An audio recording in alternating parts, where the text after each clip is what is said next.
Hi, welcome back to Waxing On Wednesday, classic rock. I'm going to call it rock. It's very hard to describe the album, very hard to describe the artist. We've talked about him before. You've heard me mention one of my favorites is Tom Waits.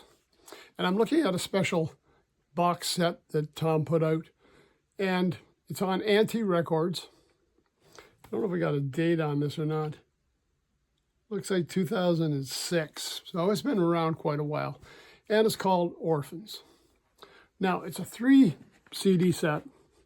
Sorry, hard time getting on my chair there.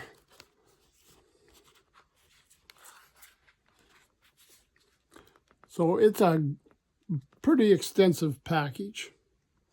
Now, when they asked Tom about what it was, he said, it's like those songs that fell behind the stove when you were making dinner. We got all these songs we put together. We had about 60 songs. And they didn't really fit anywhere.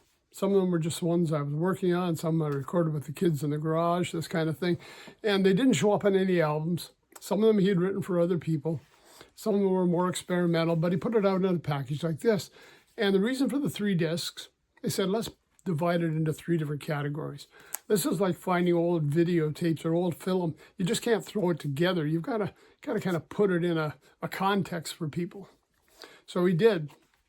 And it's called Orphans, and it's divided into 3 categories. We've got the Brawlers, a CD of rock and blues-oriented music.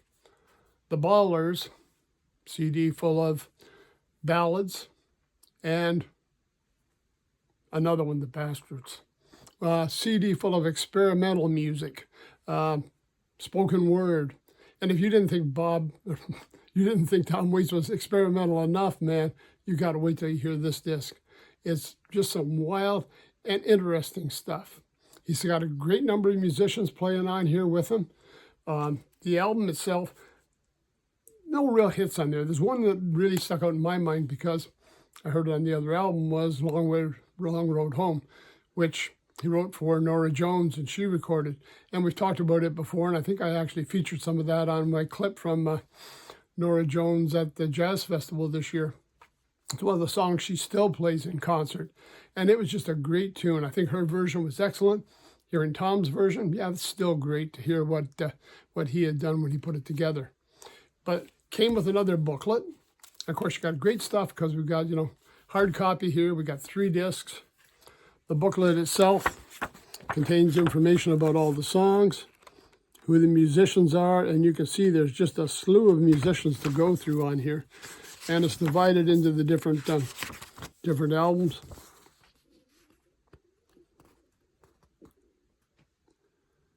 You can look at the list of people he's got joining him on this.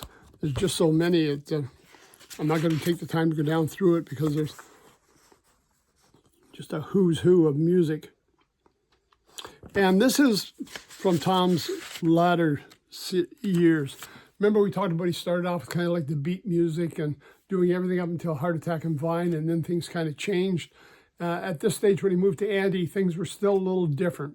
So this was, I'm going to call Tom's 3rd stage, but some very interesting stuff, some unusual musical choices of instruments and songs, but still very unique. And he has created a very, a unique voice for himself in the music world. And it's something that has, served him well. He's been doing this for over 50-some years, and he's just, if you like him, you know what I'm talking about. If you haven't heard him, well worth checking out. 3 choices here of the kind of music you want. The rock, the blues, you want the ballads, you want some experimental things to challenge your ears. It's all right in here. Tom Waits, Orphans. Check it out. That's it for Wednesday. We'll see you again on Friday. Till then, everybody take care. Have a great week. Thanks for stopping by.